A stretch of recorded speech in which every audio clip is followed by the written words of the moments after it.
రెండవ పుస్తకం పేరేమో విలాప వాక్యములు. ఈ విలాప వాక్యముల గ్రంథంలో 3వ అధ్యాయము 40వ వచనంలో మనం చదువుకున్న వాక్యం ఏమిటంటే, మనము మన మార్గములను పరిశోధించి తెలుసుకుని మనము యెహోవా వైపు లేకపోతే యెహోవా తట్టుకు మనము తిరుగుదము అన్నాడు. దేవునికి స్తోత్రం. ఆనాడు ఇశ్రాయేలీల ప్రజలను ఉద్దేశించి ఇశ్రాయేలీల ప్రజలతో ఇర్మియా మాట్లాడుతున్న మాట, ఇశ్రాయేలీల ప్రజలారా, మనందరము దేవుని తట్టు తిరుగుదాం, మనందరము ఆయన వైపుకు తిరుగుతాం, మనందరము ఆయనతో కలిసి నడుద్దాం అని అంటున్నాడు.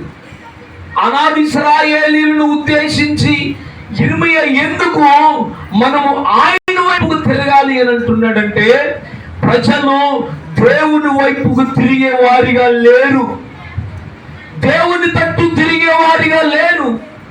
లోకము, లోక ఆశలు, లోకములో ఉన్న సమస్తము వాటి వైపే తిరుగుతున్నారు. ధనము వాటి వైపే తిరుగుతున్నారు. ఆశ వాటి వైపే తిరుగుతున్నారు. ప్రజలు ఆ రోజుల్లో దేవుని వైపుకు తిరిగేవారు లేరు. కాబట్టి దేవుని వైపుకు తిరుగుదాం అని అంటున్నాడు. దేవునికి స్తోత్రం. మనందరము ఎవరి వైపుకు తిరుగుదాం? ఎవరి వైపుకు తిరుగుదాం? దేవుని వైపుకు తిరగాలి. డబ్బున్నవాడి వైపు, ధనం ఉన్నవాడి వైపు, అధికారం ఉన్నవాడి వైపు, అందం ఉన్న వాళ్ళ వైపు మనము తిరిగితే మనకు ఏ మాత్రం ప్రయోజనం లేదు. దేవుని వాక్యం రాయబడింది, మనుషులను నమ్ముట కంటేను, అధికారులను నమ్ముట కంటేను యెహోవాను ఆశ్రయించుట మేలు. దేవునికి స్తోత్రం. అమ్మ ఇందాక సాక్ష్యం చెప్పింది, నా మనవరాళ్ళకు బాగోలేదు, హాస్పిటల్కి వెళ్ళాము, అవన్నీ పెట్టి చేశారు, పరిస్థితి ఏమీ బాగోలేదు అని చెప్పింది. అక్కడ దేవుడు అక్కడ ఉన్న నర్సుతో మాట్లాడించేమన్నాడు తెలుసా? ఒకవైపు ఒక టైంలో నీ కుటుంబంలో నుంచి ఒక అమ్మాయిని తీసుకుని వచ్చావు, ఆయన పరిస్థితి బాగోనప్పుడు నువ్వు ప్రార్థన చేసావు కదా, నీ దేవుడు స్వస్థపరిచాడు, ఇప్పుడు కూడా ప్రార్థన చేయి, దేవుడు కార్యం చేస్తానన్నాడు. దేవునికి స్తోత్రం. అది ఆ నర్సులో నుంచి ఆమెతో మాట్లాడింది ఎవరు అని అంటే దేవుడు. దేవునికి స్తోత్రం. ఆ మాటలు మాట్లాడిన వెంటనే అమ్మ ఎవరి వైపు తిరుగుదాం అనుకుందనంటే దేవుని వైపే అనుకుంది. దేవునికి స్తోత్రం. డాక్టర్ల వైపు కాదు.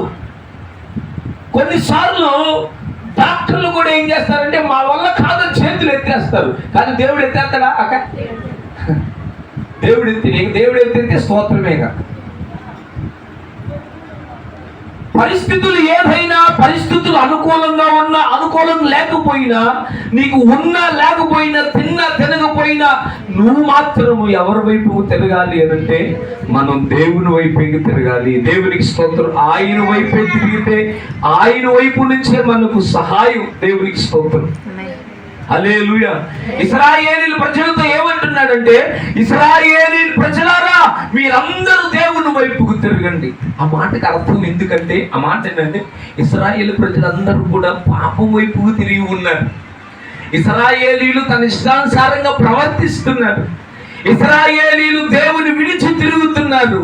ఇశ్రాయేలీయులు దేవునికి వ్యతిరేకంగా చేస్తున్నారు. వాళ్ళ స్వభావము, వాళ్ళ పరిస్థితులు, మీ పనులు మానుకోండి. ఒక మాటలో చెప్పాలంటే పాపమును విడిచిపెట్టి దేవుని వైపుకు తిరగమని దేవుని సేవకుడు హెచ్చరించాడు ఆనాడు కాలంలో ఇర్మియా ఇశ్రాయేలీయులకు. దేవుని స్తోత్రం. హల్లెలూయా.